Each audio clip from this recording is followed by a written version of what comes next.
शेख साहब, क्या लगता है आपको, ये हुकूमत जब नोटिस नहीं लिया तो ये फंस चुकी है, इनको मुश्किलात दरपेश आ रही हैं?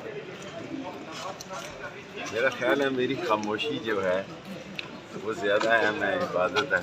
और हौसले से और सब्र से, इस्तेकाम से, खामोशी के साथ इन सारे मामलात को डील करना है। 19 केसेस हैं और इंशाअल्लाह बेहतरी है।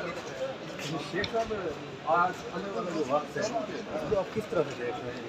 मैं हुकूमत क्या है? देखिए, मैं तो हार गया हूँ इलेक्शन, मैंने तस्लीम भी कर दिया। जो जीते हैं उससे पूछें तो क्या, मैं तो देखें हार गया हूँ और मैंने उसी वक्त तस्लीम कर दिया कि मैं हार गया। शेख साहब, ये जजेस को जो है ना धमकी में खूब मसला हो रहा है, ये बड़ा सीरियस मसला है। इसके ऊपर आप किस तरह से देखते हैं?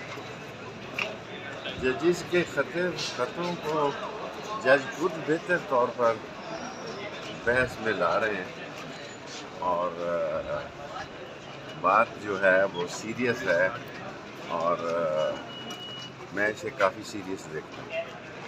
शेख साहब, आप नहीं समझते हैं कि नोटिस देना चाहिए था?